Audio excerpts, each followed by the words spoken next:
Hey guys, welcome to Love Family VSG. I'm Jonathan, and she's Trina. So on December 31st, 2020, we had our surgery. What time did we go in for it? I can't remember the time. I think it was around. Did it be Like- there at 8? I think we had to be there at 8:30. But we didn't go back until But our scheduled time was like 10:30 and 11:30. 11:30. So, December 31st had to be there at 8:30, and surgery was. His surgery was first. Yeah, I went first. And so basically we both checked in. When we checked in, they went through a list of things with us, just to cross some T's and dot some I's. We actually had our surgery at a surgery center. We did not have our surgery at a hospital due to COVID-19. The doctors did not want to risk us getting COVID or them getting COVID or even canceling because of COVID. They wanted us to be able to have our surgery at a surgery center so that all minds and hearts will be clear. So in that process of having our surgery at a surgery center, we found out that we weren't staying overnight, which caught us by surprise because we both packed overnight bags. None of that was explained to us over the phone. We're not really sure why, but whatever. We didn't. So we did have an overnight bag packed, but we did not have to use that because we did not stay overnight. Another thing that caught us by surprise was when we were asked if there was somebody here, there at the surgery center with us. And Yeah. You can talk about that if you want. Like she said, we were caught off guard because they were saying that make sure we have someone to take us there and then to take us back home. Because again, we thought it was going to be an overnight, stay. Because we knew the surgery only took about an hour and a half, but we thought they'll keep us overnight for monitoring purposes. But it was in and out, and then same day. Then they said we had to have somebody there with us, which we were not prepared for. We didn't really. No one told us that either. Yeah. I don't know if the person who was explaining everything to us felt that we was each other's person, but we weren't told that we needed to have a third person there with us. So we my mother-in-law ended up dropping us off. Yeah. But then my husband called his mom back because we actually had to have somebody there. Yeah, I think what it was is that since they seen it was husband and wife there, that they probably assumed that one of us was going to be the one taking care of the other. Right. Not realizing we were both having the surgery the same day. Right. That's the only thing I can think of, but It ended up working out. Thank goodness that our mother-in-law did not have to. I mean, my mother-in-law, not our, but his mom. She my mom-in-law. I'm trying to figure out who her real son is. Whatever. Luckily, she did not have to. She didn't have any plans that day, so she was free to come up there with us anyway. So that was a blessing. Shout out to my mother-in-law for being able to stay. Thank you, mommy. Surgery center with us. Another thing is Jonathan mentioned that the surgery took about an hour and a half, which is not the case. From start to finish, the full process was an hour and a half. That's what the nurse explained to me when you went back. She was saying the full process from the time that we check in till the time that we check out is an hour and a half. The actual surgery itself takes about 30 minutes at the most. Is that how long it took on me? Yeah. When they tell you, so when they give you the time that it'll take, like the procedure, at least for our surgeon, for where we went to, when they give us a time of an hour and a half, that hour and a half started as soon as we checked in with the front desk staff. all the way up until when we checked out of the surgery center. Just, you know, if that eases your mind. It definitely eased my mind, because I'm like, okay, good, my husband is only going to be under for 30 minutes, which means I'm only going to be under, for 30 minutes, and that just gave me comfort. Let's see what else is on the list. Did you just sing that? Oh, okay, so when my husband went back, my husband had his surgery first.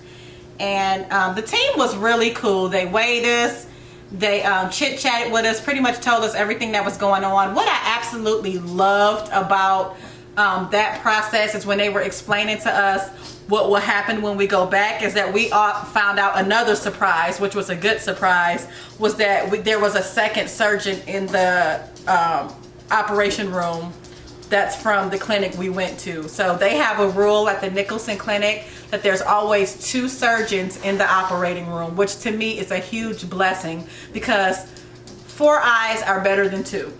So if both doctors are looking and seeing, and somebody may see something that another doctor don't see, to me that's just a blessing. So when we found out that there's always 2 doctors in the room when the Nicholson Clinic performed their surgeries, it was a huge blessing. And again, it gave me comfort, because this is the love of my life, and I really did not want anything to happen to him. I'm the love of your life. Anyways, I didn't want anything to happen to my husband. So I'm still trying to decide. That's okay. So that was the process. I thought it was a little funny. What I called it was like a drive-through surgery.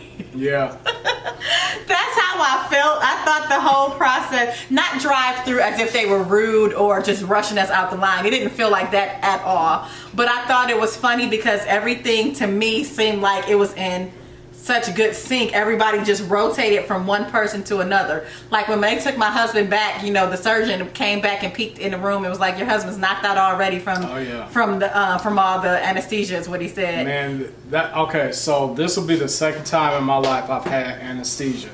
The first time they had me, this was years ago, I had anesthesia. They had me count down from 10. All I remember is I got to 8 and I started talking about champagne. And then I was out. But with this anesthesia, I guess because it's been 10 years plus, it's on a new level. They gave me the anesthesia. I remember trying my best to wave to my wife, because as they rolled me out, they was like, all right, say bye to your wife.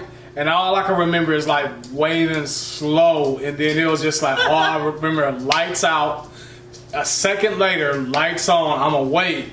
And then it's like she said, it felt like a drive-by surgery. Like, I don't even remember going. All I remember is waving to Trina, and then that's it. But it was a smooth, like I said, it wasn't a bad thing. Yeah, so it was real smooth. When we say drive-by, you can definitely tell that the staff has done this before. They know what they were doing. Yeah. Everything was on point. Nothing seemed off. Nobody seemed nervous. Like, literally, they do this every single day. So it was that smooth of a process. Again, so that's why we say drive-through. We still gonna keep giving shout outs to the Nicholson Clinic, because they did that thing. Even though they got paid to do their thing. So when it was my turn, the doctor came back in and was telling me, you know, how my husband was doing and how they were closing him up, you know, and everything went well. And I was praying, you know, so the doctor came in and Jesus. He was so cute, because he was like, is everything okay? And I'm like, yeah, I'm just praying, you know, because my husband is under. I'm praying. I'm making sure my baby okay. So I thought that was cute, because he was really concerned, I guess because he thought something was wrong. But when they came back there again, they explained things to me. The same thing they explained to my husband. Of course, we got to make sure that they explain it to me as well, because we are separate patients. Yeah. Again, I don't remember a thing before I went under. I kind of feel like I was out before they wheeled me into the surgery room. Yeah.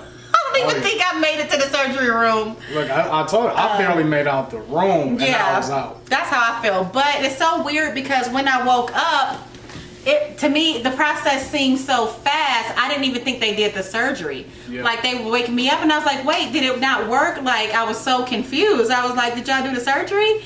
And the nurse looked at me and was like, honey, you've been asleep for 2 hours. Mm-hmm. And I was like, what? Like, I was so confused because I was like, man. So then I was like, oh my gosh, did it work? Because I felt absolutely fine. Do you hear me? Like, when I woke up, I felt absolutely, I was confused. I was like, did they actually do the surgery?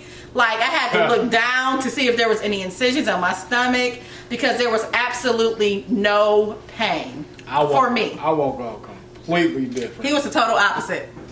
Okay, first of all, I didn't expect, so for any men that's thinking about getting VSG or men that had to get it, I didn't expect for them to shave my stomach. Oh, of course. And my chest. And Not that he has so much hair. You really. I mean, but still, for them to pull out some clippers, I'm like, hold up, what you about to do? Clippers. And she was like, oh, we just gotta shave a little, make it smoother. Yeah, for the surgery. So I mean, I didn't expect that, but the wake up period. So I didn't have pain because of the surgery. I had pain because of the gas that they fill you to bloat you up with. When I woke up, it felt like I had a ton of bricks on my chest. And then it was irritating. He woke up first. I woke up first. And then it's funny because I woke up first, immediately felt the pain in my chest because of the gas. And then the nurses immediately, you have to stand up and walk. And I'm like, you got to leave me alone. That's what you got to do. And I'm not standing up. They're like, no, we need you to stand up. I'm like, ma'am, I'm not standing. I'm trying to be as nice as possible. I'm not standing up. Please leave me alone. And then, so, after, I'll say about 5 minutes, 10 minutes, I finally realized, okay, I'm up. Okay, I just got the surgery. I do, and the research says you do gotta get up and walk to get that gas out. That's the only way it comes out. Yeah, and it's not like you pulled it out or anything like that. It just gotta move. Yeah, I know, right? But it gotta move down from your chest to wherever it goes. And it's funny because once I finally was like really conscious of what's going on and processing everything, I'm thinking like, oh crap. If I'm feeling like this, I know Trina is they gonna wheel her in, and she's gonna be upset about this pain. And complete opposite, like she just said, she woke up feeling fine, like nothing happened, and I'm sitting here upset, like I'm dying over here. They want me to walk, and then because when I did walk. I didn't throw, like I was throwing up, but nothing came out. So I don't know if dry heave or try. Yeah, like a dry heave, and of course they was with me and then make sure I was okay. But other women were like this too in this place. Like I think when I experienced it, I was the only guy. And then there's this other woman that woke up and she was just strutting around the place like she looked like she had some pep in her step. She was like, hey, okay, I'm gonna walk down here, I'm gonna walk down there. I'm gonna walk just because. I'm gonna do a little bit extra walk. And I'm sitting here mad because I'm like, I'm over here like struggling. Yeah. I'm struggling, and then she's just like walking like she got energy for years. But that's the stories that we hear. And that's the testament of everyone's surgery is totally different. Like when I got the biggest thing for me when I woke up is that immediately they wanted me to walk. And when I looked at her and I said, I can't walk right now. Like I needed them to give me a minute. Because I wasn't hurt, but my body felt exhausted. Like my body knew what it just went through. So my body was like so tired. Eventually I did get up and walk. I think it was so funny because like I said, Jonathan, my husband, he got everything. He got the worst of everything, and I did not. So I always tell him it's probably because I had to carry the babies So he had to take my pain too. But I will say it didn't last long. No. Even though I got the worst of it, it's not something that lingered like for days, for hours. It wasn't nothing like that. So you get the worst. Well, some may get the worst of it, but it doesn't last long. It's a quick process. You go through it. We can move into that because we're moving into the feeling how we felt after the surgery. So Okay. that just segues into that. Yeah. So feeling after the surgery, I mean, How long did we stay at the surgery center after the surgery? probably about an hour or two. No, probably about 3 hours. If I slept for 2 hours. True. So it was Yeah. probably a length. It probably didn't seem like it was that length of time. Yeah. True. Yeah, you're right. Well, then it probably Yeah, it was wasn't about 4. 8 hours in. No, it definitely wasn't 8 hours. Okay, but so it was maybe a few 6 hours then. I'm trying Yeah. to narrow it down. Well, this is we didn't stay at a hotel, Yeah. at a hospital. So our process, we were probably there for 6 hours then. We were probably there for 6 hours. My mother-in-law dropped us off at home and she stayed with us. Yeah. I think she with stayed us. overnight the first night. Did she? Oh, I thought she did. Maybe she didn't. I don't know. I don't remember. yeah. Again, I remember when it was time to leave, man, the ride home was dreadful. Yeah. Because everything was like every bump she went over, it was just like it hurt. It hurt, but she was trying to Yeah, she was doing the best it wasn't that she was but, doing it, just it was just bumpy. It's just that was what it was. Yeah. But it was cool. After we made it home, first of all, I don't even want to. Let's back up a little bit. When we checked out of the hospital, out of the surgery clinic, they gave us a packet. I couldn't find it. I tried to find the packet. I don't know what we did with it, but it was an at-home care packet. It was the same size as the Nicholson Clinic folder that we showed you all in the last video. Only this one was in a big white envelope. It was probably about this big, and it pretty much gave us the after at-home care guidelines. Yeah. And then we got this when we were at the surgery. I hate this device. A lot of people think that you have to suck it, but you really just have to blow in it. No, you have to suck it. Right, I said that backwards. Yeah. A lot of people think you have to blow in it, but you have to really inhale, like suck it up to keep it in the middle. And this helps for our lungs not to collapse. So we both got one of these. I only showed one for the video. It's really simple, and we just had to keep it up for a certain amount of time. This was very important for the first few weeks because, again, you want to make sure your lungs do not collapse. And then another thing that they gave us, if you want to set that down on that side. You want me to do it too? Another thing that they gave us that we both got was this binder. It's an abdominal binder. And this was to help support our stomach because, again, that's where the surgery was for vertical sleeve. So it helped. It served its purpose. We just put it around us and just, it helped support our stomach. It really irritated me. I think I took it off maybe the first night. I only put it on as we needed it. I wore it the full 2 weeks. But it was a really annoying to me. And again, I think it's just based on preference. It's a preference thing. But they gave us that. And then they gave us some, what are these things called? Compressor. Oh, yeah, some compressors. So here's how my husband's looked. Yeah. His were a little bit more updated. His is digital. So you will see the numbers. If we plugged it up, you will see the numbers. Let me see if it's on. Probably not. You'll see the numbers up here or up here. And then the compressor socks, or not socks, but the compressor ones. Did you turn it on? Yeah, it's on now. The compressor ones that I had were a little bit more old school. But that was their last pair of that one, which it wasn't a big deal to me. They both do the same thing. Mine just doesn't have anything digital on it. They said they gave it to their favorite patient. So it served its purpose. So we both got some compressor cups. Came in this box like that. Yeah. And then I'm trying to think. So that's what we received from the hospital. So that we can continue our care at home. We also both got multiple prescriptions. I didn't really take the pain medicine. Oh, I was on it. I think I maybe took the pain medicine for the first 24 hours. Then we had to inject ourselves with blood thinners, right? Yep.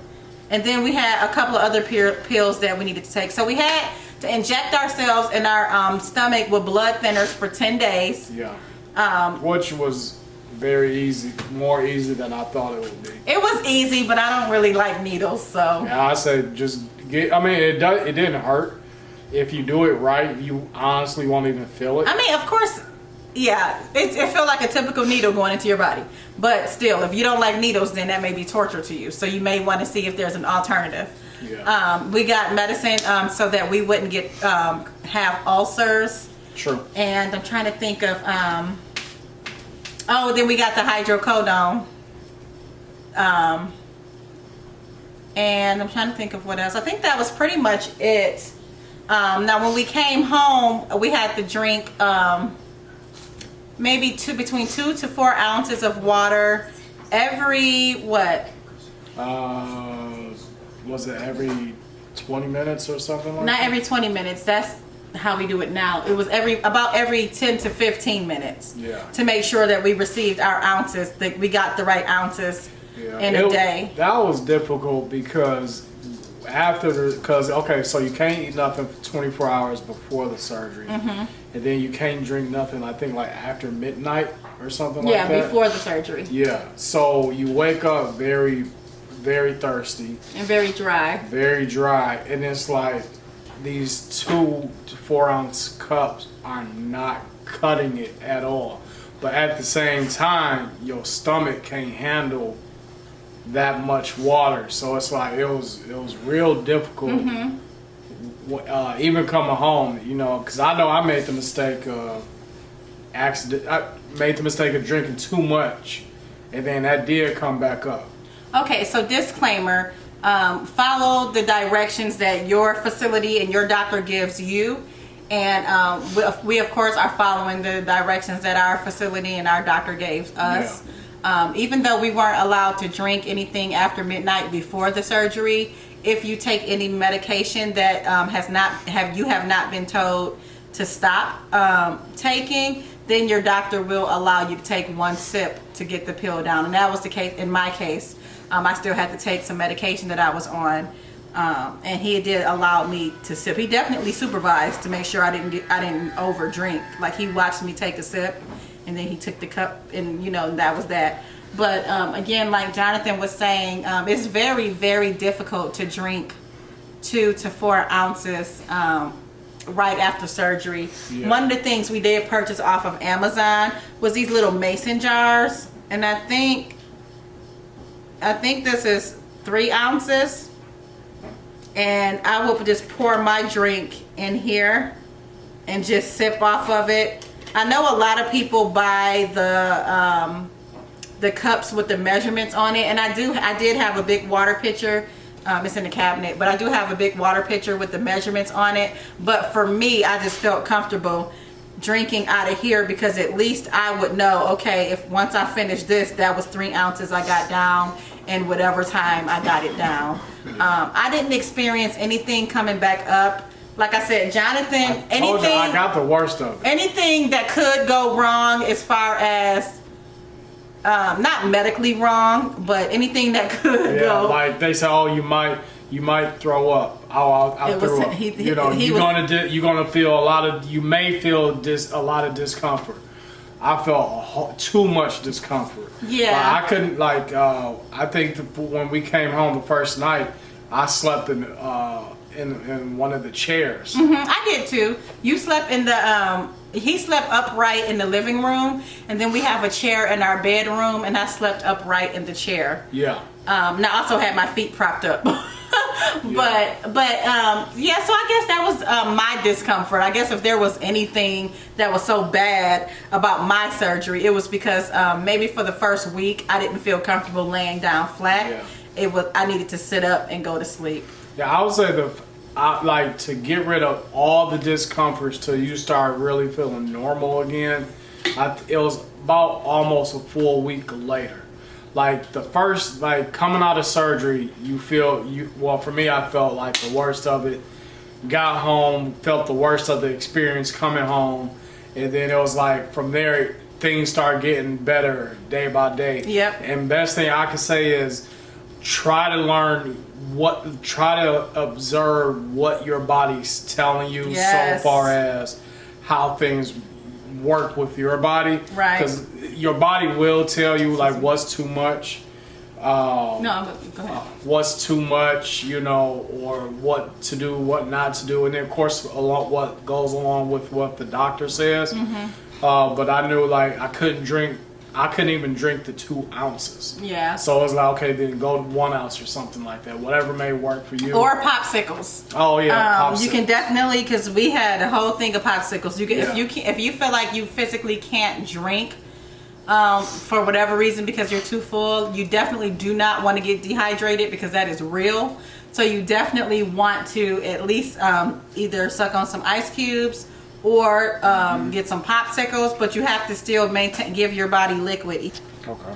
So yeah, normal is not really normal anymore. And the reason why I say that is because after you finish that post-op liquid diet, then you're going to be starting off on the stages of food, which we will talk about in another video. Yeah. However, I do want to bring up in this video that you hear a lot of people say that VSG has a lot to do with your mentality. Yeah. That is 1000% true. Yeah. Again, we'll get into the foods and everything in our next video, but it is such a you have to be mentally prepared. Yeah. Because the things that you used to do with food, you are not going to be able to do it. Yeah. And you may be irritated because you're not going to be able to finish it. Yeah, I know for me, you don't have those cravings, but for me, it was out of sight, out of mind. Yeah. But we have kids, so we can't feed our kids how we feed ourselves. We could. Being on VSG. So it's like some things like, okay, like when we go to Wednesday Bible studies, we'll come home if we haven't prepared dinner, we'll stop and get pizza. Yeah, Wednesdays are generally pizza night in our home. So with that, it's like you smell it, you see it, and that smell still hit the same. Yes. But best thing I can say is have something prepared for you to eat to replace. Man, don't do it. Don't. We didn't. I don't think that was. Do it. I think the hardest part of pizza night for us was the smells. Hold on, I think I gotta tell them. Don't do it. Don't. Please don't. Did you just smile? No. Okay. So I think the hardest thing was smelling it. Yeah. Again, luckily we were each other's support system. Yeah. So and then I can cook, so it's not like She throw down. That's why I had to get the surgery, because she be throwing down. whatever. But it's not like that our soft food was bad or tasted bad, but I knew what our taste buds could do. And so yeah, that's all we'll talk about for right now as far as the food stage. We'll get into that into another video. I do want to acknowledge one thing of vertical sleeve gastrectomy that caught me by surprise that I didn't know about. And I really don't I have never seen a YouTuber talk about this as far as VSG. And for all the mamas and the women who's giving birth, y'all are gonna know what I'm talking about. Like when you give birth, your bladder is not what it used to be. So one of the first things is when you got to use the restroom, you got to get in that restroom quick. Well, with vertical sleeve, I was confused because I couldn't feel when I had to use the restroom.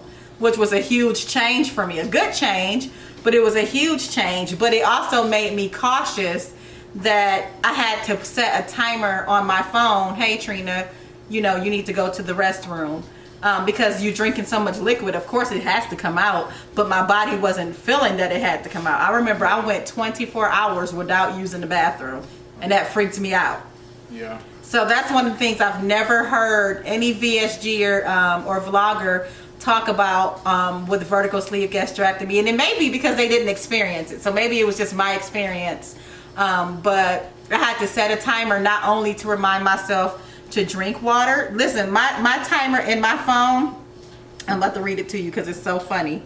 My alarm clocks in my phone, it said drink water. So I'm a mom, I gotta have a lot of alarms. It says drink water and go potty. I have that set to Go potty. almost hourly. I have it set. Or it'll say drink water, go potty, read the Bible. Like, you have to constantly like remind myself to do things like that, because it's so easy to get sidetracked with not having the sensation of having to use the restroom. And then disclaimer, when you have kids, you talk kid language, and some things just never leave you. You already said she go potty.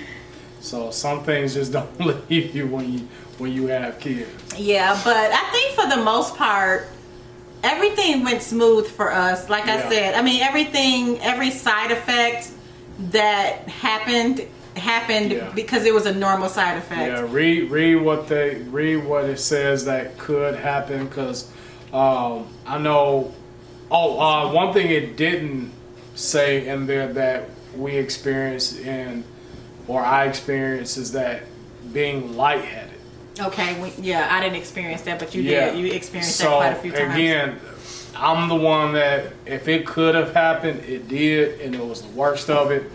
So there were times I was getting lightheaded because I would stand up, and then for me it was me standing up normally, but I was getting lightheaded and like almost kind of like pass out level. And then also so you have to stand up slower. Yeah, so I stood up slower, and it helps. And it's like you got to work yourself into it.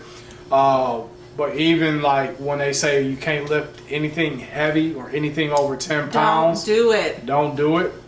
Because I mean, you know, me being head of house, she, you know, or no, I don't say head of house, but you had a house, boo. But being her husband, had a house. she has, you know, things that, you know, that needs to be done around He is the the house. head of this household. We are not ashamed about that. I am submissive to him. I'm not. He run this. He the head of household. I'm just saying. He run this. Anyways, so there's things as men, you know, we lift heavy objects. Don't, because I almost fell flat on my face. And then like. But we have 2 boys though. So we do. We have 2 teenage boys. Man, like shout out to them for like really they did as much as they could as far as lifting. Yeah, like groceries above and beyond. You know, make sure we're okay. They tended to us, like make sure we're okay if we need anything. So shout out to our boys. Very respectful and responsible boys. Yeah, but even today, like today's March. Well, this is the month of March. We're a month and a half into the surgery, and doing some mechanic work, and I, you know, bent over from working on my truck, stood up, and almost passed out again. That's so scary. It is, but at the same time, you know, it was my fault. Yep. So it's nothing like because of the surgery. You know, I left the house going to go get what I need to get. I didn't take my vitamins. I didn't take any food with me. And you did not take the. No, I did. Did you have the? Yeah, I had my drink with me. Okay, so my bad. But I didn't eat breakfast. I didn't take my vitamins to start the day, so that has an effect. So, still, you still, even when you feel like you're into the groove of things, you still have to listen and pay attention to your body. Like when working on my vehicle, it just woke me up to realize, okay, even though I feel like I got the hang of things, you know, I do, but you still have to be willing to learn what your body's telling you. I think at the end of the day, you need to set... That sounded smart. Head of household. At the end of the day, you have to just tell yourself or set alarms. Like I said, no matter how far you get into this journey, I think the more alarms you have set on your phone, the better, because then it'll start making you be conscious of it. With this surgery, you can't afford not to take your vitamins. You can't afford not to have your water or any drink with you. You can't afford not to eat. Literally everything is so crucial because everything is small. Our stomach is smaller. Strongly advise, grocery shop before you get your surgery. Oh yeah, definitely. For one, you're not going to be able to carry them. Yeah. Because you can't lift more than 10 pounds. And then you can't drive. No. You all. can't drive because you're going to be on the painkillers. Yes, and you're under the medicine and everything. And then plus we got kids, they got to eat breakfast, lunch, and lunch. Oh yeah, we set them up good though. They were they set up was so good. And then my mother-in-law, she came over for the first week to just make sure everything was going as it should. So definitely have somebody with you. Definitely have a meal plan if you have kids. Hopefully you have older kids that can kind of help with the if they need to warm something up or whatever. My two sons can cook. We started them cooking really young, so our kids pretty much they did their thing while we did ours, you know. And they, like I said, they made sure things were clean. They made sure breakfast, lunch, and dinner was taken care of for the two younger ones and for themselves. You know, so just make sure you plan ahead. The more you plan ahead, the smoother things will go. And I know it may seem intense, but it's definitely worth it. I cannot imagine thinking about grocery shopping in my first week of I couldn't imagine doing that. We all would have been fast. So even if you got to make freezer meals for your family, if your family don't know how to cook, if your family know crock pot meals, you have to put stuff in there. If your family don't know how to cook, freezer meals, because the freezer meals are already cooked. Somebody in your family, some freezer meals are meals you make ahead, like lasagna. You can make lasagna from scratch. You put it in the pan and you put it in the freezer. And you pull it out. He don't know nothing about this because he just don't. I just don't. He just don't know nothing about it. I do what I do. But yeah, so freezer, not when I say freezer meals, he was a little alarmed because we don't feed our, those are TV dinners. We don't feed our kids TV dinners. Like my son on his wish list last year for Christmas, he put a Hot Pocket because he never tasted a store Hot Pocket before. So we don't feed our kids that. Again, that's why I had to have this surgery. But anyways, so yeah, not TV dinners. But I'm not judging you if you do TV dinners. No judgment zone. Do what you have to do to survive. But you can also make meals ahead of time. And somebody can, whoever's taking care of you should be able to pop it in the oven and take it out and feed your family. We have full confidence that you guys will get through this. We have full confidence that everything will go smooth. We are so excited that if you guys are on your journey and you are watching this, we are so excited for your journey. We are going to go ahead and end this video, and our next video we're going to be talking about some stuff, so get ready to just continue this journey with us. Shout out to all of our subscribers. We are so excited that this channel is growing, and we are fine with slow and steady. Slow and steady wins the race. We are thankful for those who have communicated with us in the comments. If you have any questions, feel free to comment. If you just had a little question that you didn't want to put in the comments, feel free to email us. We're excited. Again, anything you have to say? No, everything I've had to say, I've said, you know, in the video. Best thing I can advise, listen to your body, listen to your doctor, read the documents that they give you, so you can know what to expect. That's the only thing I would advise, for this video. All right, guys. Well, thank you for, watching this video. And again, don't forget to like, comment, and subscribe if you're not already subscribed. And we will see you soon. God bless.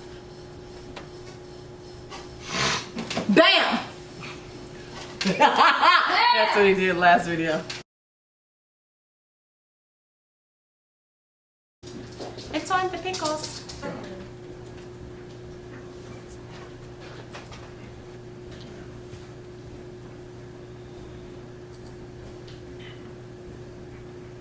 Hey guys, welcome to Love, Family, and VSG. I'm Jonathan. Blooper. She's Trina. Hey guys, welcome to Love, Family, VSG. Did I say and VSG? No. Oh. Kids do that to you. And so we're overtime.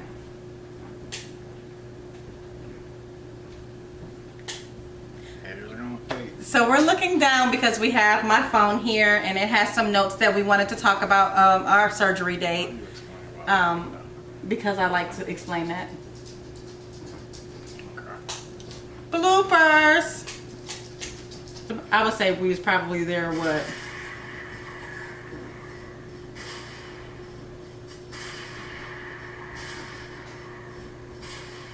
I was just getting ready to text him. Turn that off, dude. What are you doing with guns? Turn it off. You playing something on the phone or the computer, something. We hear it in our video. Turn it off. Okay, everybody, be quiet.